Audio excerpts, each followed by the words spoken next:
Good evening and welcome to this Borsig replay.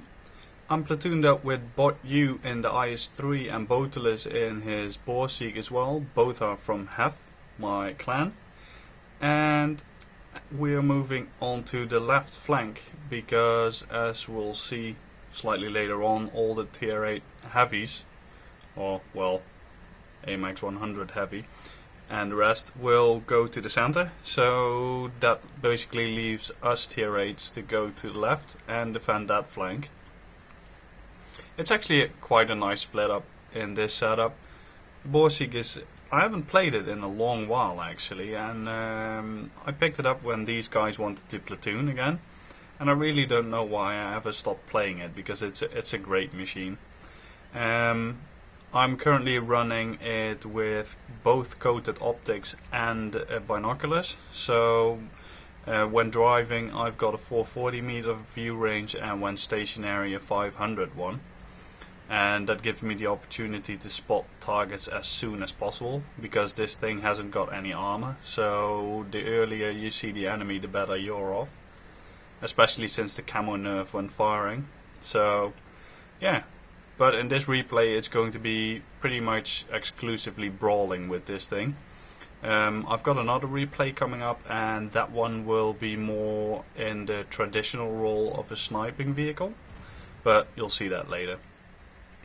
So our VK died here, and I'm trying to see if I can get a shot on any of these tanks.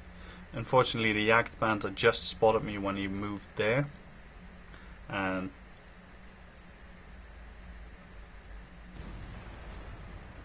I had a bit of a,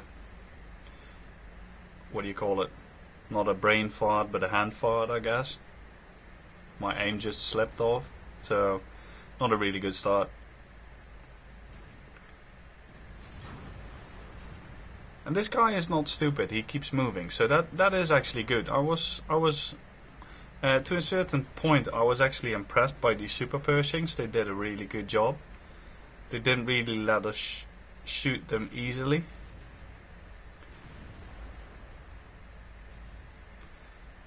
And then this happens. He knows I'm here, so why he even aims to the side? I mean, what is a half empty AMX 100 go to do to him? Like, shoot him twice? So I didn't fire there because I didn't have a good shot on him, and I pulled back slightly, so he needs to come further, and there we go. So he did 230 damage to me. I did what, 520 to him, or about 500 anyway, about 1/3 of his health. So yeah, if we're going to trade like this, I can guarantee you I'll come out on top. So I'm just accepting his shots at the moment. I'm not afraid. I can take one more, and if he does poke out once more, he runs a good chance of getting killed. Well, like this as well. So this flank is now clear. No reason to push there, because as we can see on the minimap, the IS-3 is actually coming around our rear. So we have to stop that one. I'm telling that to Botelis as well. We need to go to the center. As we can see, pretty much the whole team is near our base in some form or another, and Bot U is in a bit of trouble there. Come around the corner, and just as I want to fire, this IS-3 pulls back, which is really unfortunate, but he's tunnel visioning really hard. So a double tap from Botelis and me kills him off.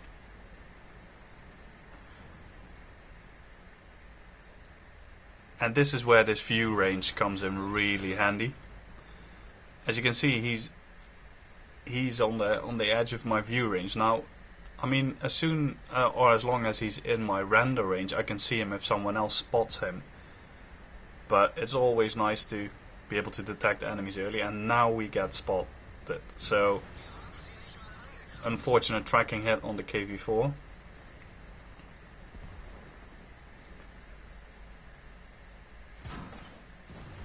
And find a nice shot right through the buildings, but then I'm telling Botelus not to push me because I'm getting shot at and he probably isn't spotted yet. So AMX M445 shoots me down to 64 health, which is quite unfortunate because it means that I'm now not really able to move.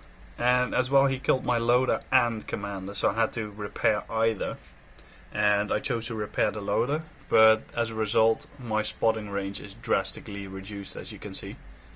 So I can no longer detect enemies at long ranges. I have to completely rely on my team for that, which is fine. I mean, in this setup I can do that. I'm not poking out because that M4 is still sort of blind firing in this general direction occasionally, so I don't want him to get lucky. And yeah, there we go. I wasn't actually spotted, but the guy just shot the mountain trying to see if I was poking out, which I'm not. But now I am, because he's focusing somewhere else. So, there we go. Paid back what he's owed.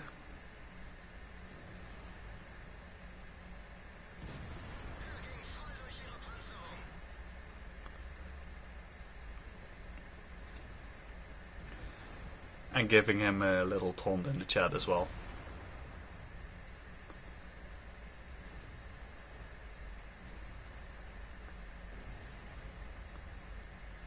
So there we go. That's this whole flank cleared, which is good. So I'm telling to the rest that, well, they're pushing up here, but at least for me there's no way I can push this IS-3 to the side. So I'm just saying that, like, no room here, pass blocked. So we don't know where that last guy of theirs is. He hasn't actually been spotted the whole match long, so he basically could be anywhere, but he has a kill, so that means he probably was near base at some point, or doing really long range sniping without getting spotted. And since pretty much only heavies went to the central pass, he probably wasn't base, actually near base, because no one could actually spot him there. So I'm moving up here in the central pass, and I'm telling Botelus if I get killed, I get killed. There's nothing I can do, but I need to see if he's here. At least then we know where he is. But luckily for me, he isn't actually here, so I could move up safely. And now I'm coming up on that base, but with my shitty view range, there is no chance that I'm actually going to spot him before he spots me, most probably. So I'm going to lounge on this slope and let Botelus do some spotting.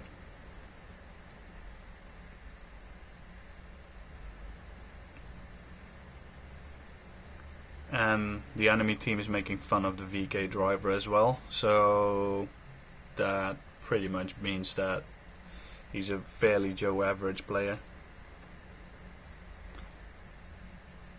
I mean, a tier 6 tank in this matchup is quite brutal as well.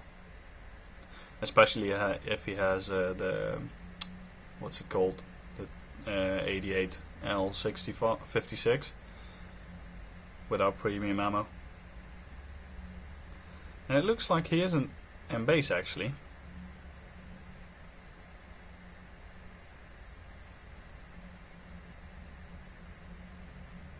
So just waiting to see what happens.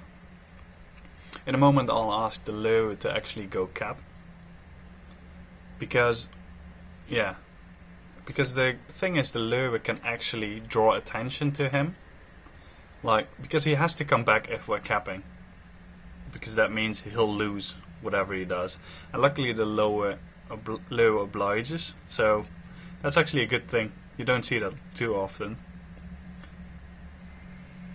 He really listened well to what we asked of him, and that a funny thing coming up you'll see that later on. I'm not going to spoil it yet. And Boju is asking where he actually is, but yeah, the enemy team can't actually say where he is, and luckily they don't. because that would be a bit annoying. So I'm going to move to the other side. He might have slipped through, you never know.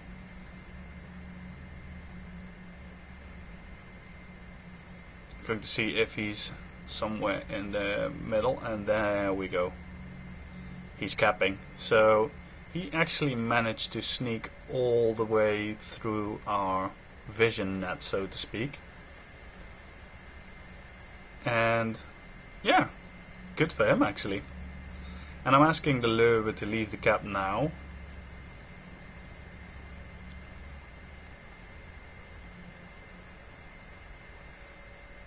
And at this point I'm no longer reading the chat.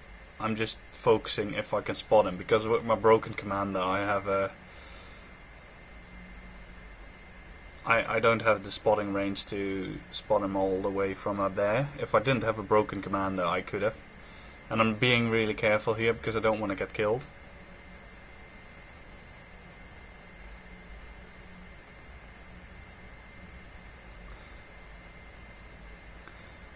And then the Lowe leaves the cap. And I'm basically sort of panicking here because I expected him to do that far more early. But he does it at the last second. So at this point I'm thinking we're completely screwed. But this guy doesn't actually see me. And I was really amazed by that, because the bushes were on his side. He doesn't actually spot me, but we've got 13 seconds left and he leaves the cap. So yeah, that was fairly close. A bit of a panic moment, but a good game then nonetheless. Scored first class and I believe also some medals. I don't know which ones, can't remember, but yeah, a pretty good game. So this was the brawling replay of the Borsig. If you like it, please rate it, and if you like the replays in general, please subscribe to the channel. That would be very welcome, and see you next time.